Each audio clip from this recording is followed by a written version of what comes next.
July 15th, 2025, 0800 hours local time. 30 nautical miles southwest of Cyprus, the Mediterranean Sea stretches calm under morning sun. USS Thomas Hudner, an Arleigh Burke-class destroyer, maintains course 090 at 15 knots. Her SPY-1 radar dome rotates steadily, scanning the horizon with mechanical precision. Captain Sarah Mitchell stands on the bridge wing, coffee steaming in her hands. 6 miles to starboard, INS Reshef cuts through Asia waters with predatory grace. The Israeli Sa'ar-6 class corvette displaces only 1,200 tons. Her compact frame bristles with advanced weaponry systems and electronic countermeasures. Commander Yoav Stern reviews the exercise parameters on his tactical display. Today's mission: test American Aegis defensive capabilities against simulated missile attacks. The exercise plan calls for 3 phases of increasing complexity. Phase 1 involves single missile simulation at maximum detection range. Phase 2 escalates to multiple target scenarios with electronic warfare jamming. Phase 3 tests saturation attack profiles against overlapping defensive layers. Both crews have trained for months preparing these coordinated maneuvers. Mitchell keys her radio with practiced efficiency. Reshef, this is Hudner Actual, commencing exercise Lightning Shield at 0815. Stern's voice crackles back through encrypted channels. Hudner, Reshef acknowledges. Weapon systems show green across all boards. The morning air carries salt spray and diesel exhaust from both vessels. Reshef's crew begins final preparations for the first simulated launch. Chief Petty Officer David Katz monitors the Gabriel 5 missile guidance systems. His console displays green status lights across 12 weapon stations. The missile's warhead has been replaced with telemetry equipment for tracking. Electronic safety interlocks prevent accidental live fire during training exercises. Hudner's Combat Information Center hums with quiet concentration. Lieutenant Commander James Rodriguez tracks incoming data streams. The Aegis system processes thousands of radar contacts per second. SPY-1 radar can engage targets at ranges exceeding 100 nautical miles. Standard Missile 3 interceptors stand ready in vertical launch cells. Reshef reports ready for Phase 1 execution, announces the communications officer. Mitchell nods and gives the authorization code. Lightning Shield is authorized, weapons tight, exercise parameters in effect. Stern's tactical officer begins the launch sequence countdown. Electronic warfare systems activate, creating realistic combat conditions. At 0823, Reshef launches her first simulated Gabriel missile. The weapon accelerates to Mach 0.85, skimming just above wave tops. Hudner's radar instantly detects the incoming sea-skimming threat. Combat systems automatically calculate intercept solutions and engagement zones. Both crews watch their displays with professional intensity. The Gabriel's active radar seeker begins terminal guidance phase. Hudner's electronic warfare suite responds with jamming and chaff deployment. A standard missile, 2 launches from vertical cell number 15. The interceptor climbs rapidly, leaving a white contrail against blue sky. Simulated intercept occurs at range 7.3 nautical miles. Splash 1, successful intercept, Rodriguez reports with satisfaction. Both vessels record telemetry data for post-exercise analysis.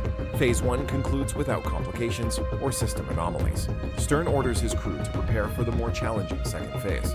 Mitchell reviews defensive posture adjustments on her command display. Phase 2 begins at 0845 with multiple target engagement. Reshef prepares to launch 3 missiles in rapid succession. Electronic warfare systems increase jamming power to maximum levels. Radio frequencies become crowded with competing signals and interference. Both crews feel tension building as exercise complexity increases. The second phase launches proceed according to predetermined schedule. Gabriel missiles streak toward Hudner at varying altitudes and speeds. Aegis system engages multiple tracks simultaneously with calculated precision. Standard missiles launch in overlapping waves of defensive fire. Electronic countermeasures create a chaotic electromagnetic environment. 2 simulated intercepts succeed within expected parameters. 1 Gabriel penetrates outer defensive layers before final interception. Both crews note areas for improvement in their tactical procedures.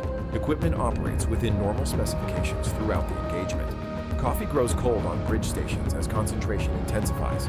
At 0915, preparations begin for the final saturation attack.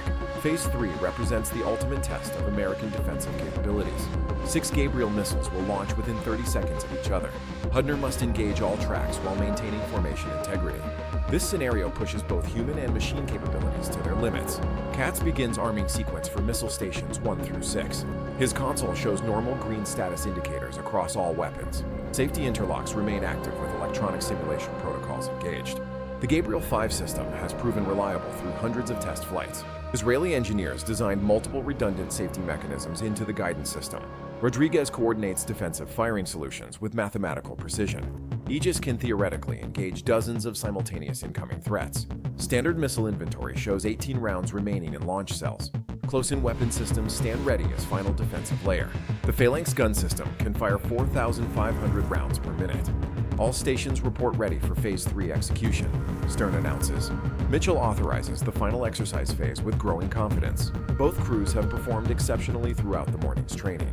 Mediterranean conditions remain ideal with calm seas and clear visibility. No commercial traffic appears within the designated exercise area. At 0937, the saturation attack begins. Gabriel 1 launches normally, accelerating toward its programmed trajectory. Gabriel 2 follows 3 seconds later with identical flight parameters.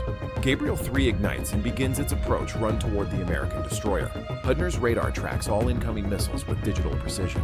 Gabriel 4 launches with a slight vibration in its guidance section. Electronic systems compensate automatically for the minor anomaly. Gabriel 5 accelerates normally, maintaining proper course and altitude. Gabriel 6 experiences guidance system fluctuation during boost phase. Katz notices irregular telemetry readings on his monitoring display. Hudner begins defensive engagement with standard missile launches. First interceptor targets the leading Gabriel at maximum effective range. Second and third standards launch in rapid succession from adjacent cells. Electronic warfare systems operate at peak power levels. Radio communications become increasingly difficult through the interference. Gabriel 4's guidance system begins experiencing cascading failures. Safety interlocks start malfunctioning due to electromagnetic interference. The missile's telemetry package shows inconsistent data streams. Electronic simulation protocols become corrupted by system overload. Warning indicators begin appearing on Katz's weapons control console. Sir, I'm showing anomalous readings on Gabriel 4. Katz reports urgently. Stern moves quickly to the weapons station to assess the situation. Gabriel 4 continues its approach toward Hudner with increasing speed. The missile's radar seeker activates earlier than program parameters allow. Safety systems that should prevent live engagement begin failing systematically. Rodriguez notices the change in Gabriel 4's electronic signature immediately. Captain, Target 4 is showing active seeker characteristics, he announces. Mitchell feels her stomach tighten as implications become clear. Gabriel 4 has transitioned from simulation mode to live engagement protocol. The missile now considers Hudner a legitimate target requiring destruction. Standard missile intercepts Gabriel 1 and 2 successfully. Gabriel 3 falls victim to defensive fire at close range. Gabriel 5 receives successful electronic countermeasures and veers off course. Gabriel 6's guidance failure causes it to crash harmlessly into the sea. Only Gabriel 4 continues its relentless approach toward the American destroyer. Reshef, this is Hudner. Abort Gabriel 4 immediately. Mitchell transmits urgently. Stern's voice carries new tension as he responds. Hudner, attempting abort sequence. Stand by for missile command override. Katz frantically inputs emergency abort codes into his weapons console. Gabriel 4 ignores all external commands and continues its terminal approach. The missile's warhead remains live despite exercise safety protocols. Electronic interference has corrupted critical safety systems beyond recovery. Gabriel 4 now poses genuine threat to Hudner and her crew.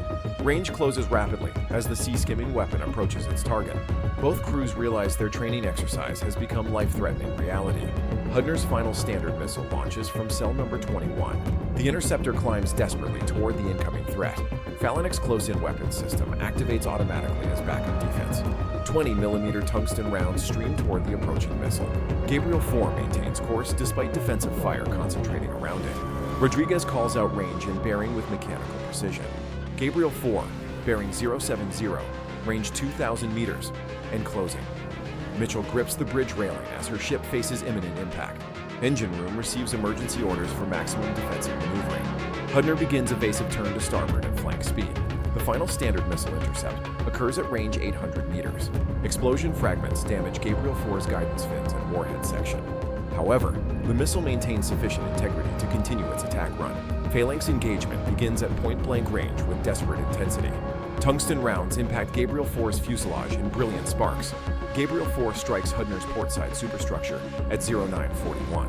The damaged warhead detonates with reduced but still significant explosive force. Blast effects damage radar arrays and communication equipment extensively. Fire breaks out in the ship's electronic warfare compartment. 7 sailors suffer injuries ranging from burns to blast concussion. Emergency alarms sound throughout both vessels simultaneously. Hudner's damage control teams respond to fires and flooding. Reshef immediately ceases all exercise activities and offers assistance. Mediterranean exercise area becomes scene of genuine maritime emergency. Both crews transition from training mode to crisis response. Mitchell assesses her ship's damage while maintaining operational command. Primary radar remains functional despite extensive superstructure damage. Propulsion systems operate normally with minor vibration from blast effects. Casualties receive immediate medical attention from ship's corpsmen. Radio communications with fleet headquarters resume after equipment repairs. Stern orders Reshef to close distance and provide emergency assistance. Israeli medical personnel prepare to transfer if serious injuries require treatment. Both commanders must now explain how routine exercise became deadly incident. Mediterranean Fleet Command receives initial reports at 0955. Investigation teams begin mobilizing from bases in Italy and Israel. Electronic analysis reveals cascade failure in Gabriel 4 safety systems. Electromagnetic warfare conditions exceeded design parameters for simulation equipment. Multiple backup systems failed simultaneously under intense electronic stress. Neither crew bears responsibility for this unprecedented technical malfunction.